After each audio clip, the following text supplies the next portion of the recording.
Saulo de Tarso?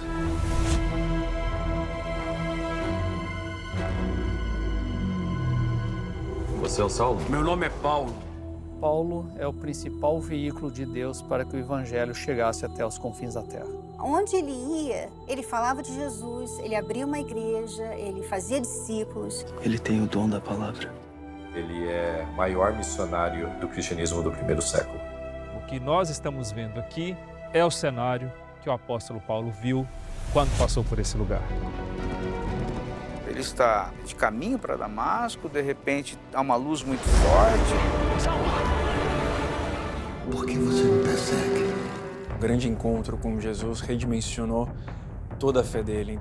Ele vai trazer uma mensagem de amor incondicional, que é o que Deus trouxe através de Jesus.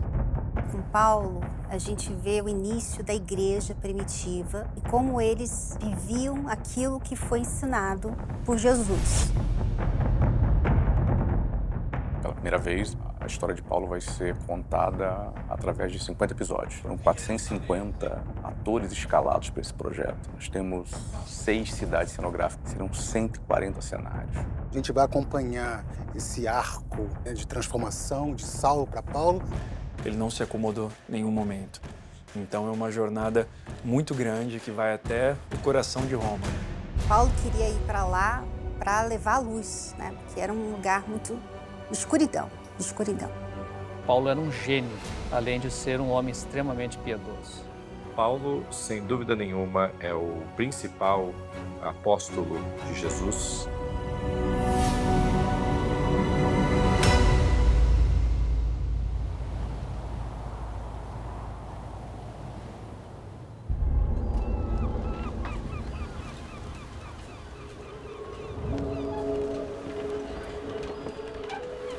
Paulo nasceu em Tarso, cidade localizada atualmente na região da Turquia, com o nome de Saulo.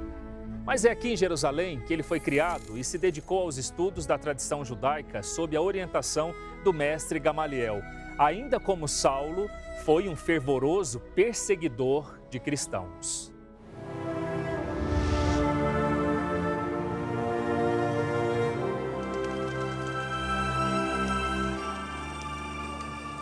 Paulo, ele se apresenta como Paulo de Tarso, que é justamente essa cidade ali da Cilícia, hoje no sul da Turquia. Uma cidade que devia ter, na época, mais ou menos 300 mil habitantes. E ele vive num bairro de judeus. Saulo de Tarso, cidadão romano, viajado, estudou na melhor universidade da Cilícia. Um futuro brilhante pela frente. Era uma cidade extremamente voltada para o intelecto, uma cidade com uma grande presença judaica. E Paulo é de uma origem judaica, apesar de ser cidadão romano. O cidadão romano, nesse primeiro século, pode ser por nascimento, ou você pode ser um cidadão que conseguiu esse direito por algum benefício que você tenha feito ao império. O caso de Paulo, ele afirma que é um cidadão de nascimento. Saulo é descendente, né, de uma tribo pequena que chama-se Benjamim. Ele, em termos de educação, ele é o fariseu. Ele vai seguir não só as leis, a Torá, que é a Bíblia, mas ele vai seguir também as leis rabínicas judaicas.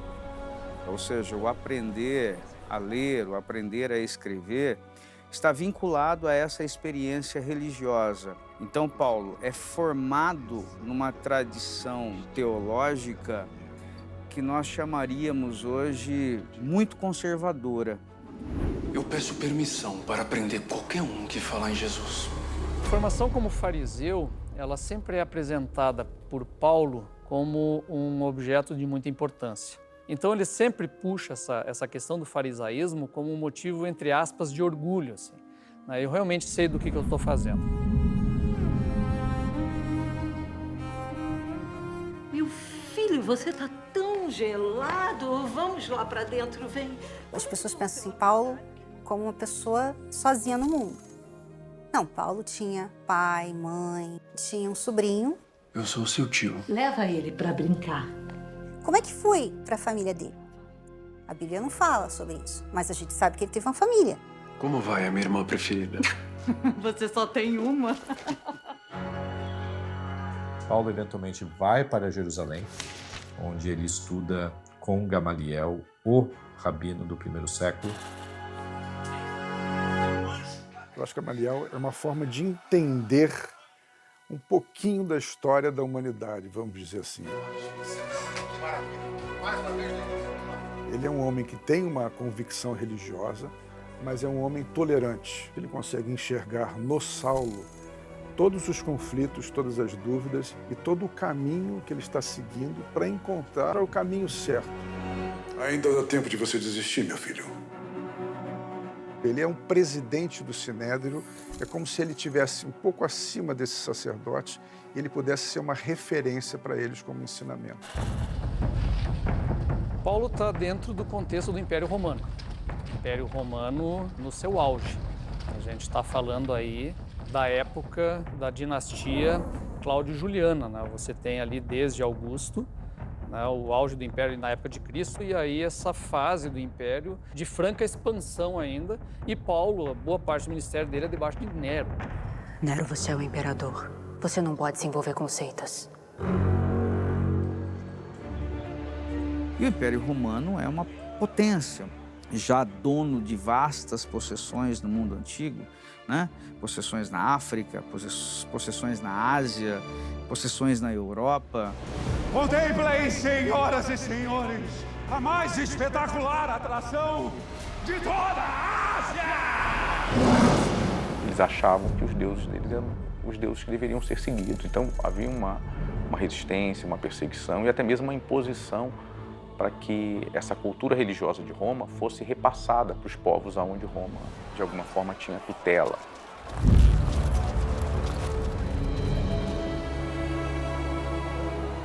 Jerusalém, nessa época, é uma cidade entre 60 e 80 mil habitantes. Na época das grandes festas, ultrapassava 200 mil. Só que, quando a gente vê o registro de Atos, no primeiro momento do Pentecostes, 3 mil pessoas abrem o coração para o Evangelho, na vinda do Espírito Santo. Logo em seguida, fala de mais 5 mil. Então, você percebe que são 8 mil. Então, essa comunidade começa a crescer demais. Então, Jesus, ele já tinha passado pelo seu tempo de ministério, mas eu acho que é muito importante a gente entender o momento, não só de Jesus, mas do povo daquela época. Entre o Antigo Testamento e o Novo Testamento, a gente tem 400 anos de silêncio de Deus.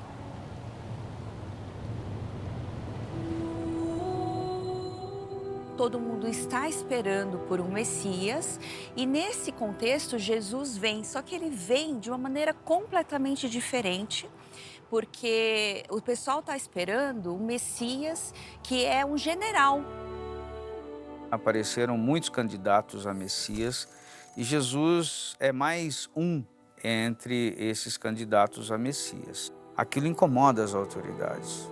Quando as pessoas estão vendo Jesus atuar, elas percebem algo diferente. Ele fala com muita autoridade, ele cura doentes, ele ensina como ninguém. Ele é um rabino muito diferente de todos os outros que apareceram. Então, muitas pessoas passam a segui-lo. Era uma época de extrema perseguição contra a igreja primitiva. Não é verdade que ordenamos expressamente que vocês não ensinassem nesse nome? Seguir Jesus sempre foi perigoso. Os discípulos estavam levando o evangelho, mas estavam meio que discretos. Porque havia perseguição, né? Não mudou, não acabou, a perseguição continuou. Depois que Jesus ressuscitou, continua a perseguição e tudo mais. E a crença na ressurreição de Cristo se espalhando e aquilo gerando uma divisão entre os judeus faz com que Paulo assuma uma posição. A posição de Paulo é: este tal Cristo que estão pregando é um farsante, eu não creio nele. Eu vou perseguir, inclusive, esses que estão ofendendo, porque são hereges, eles estão ofendendo a tradição judaica.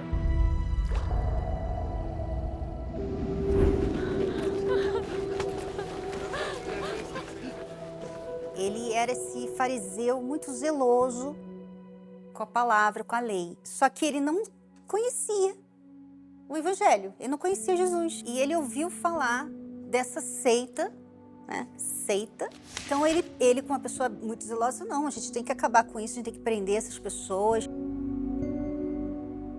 E esse momento de intolerância a gente vê registrado, né, de Atos, e aí você vai ter esse confronto com Estevão. O problema é que você conhece a lei, mas não a entende. Quem você pensa que é para falar assim comigo? Estevão é um jovem corajoso. Ele tem uma fé muito grande e ele passa a viver por isso, né? Ele começa a viver para servir a Jesus e servir a Deus. Deus o trouxe para esta terra em que habitamos agora. Ele começa a chamar atenção pela sua capacidade de pregar e de convencer as pessoas.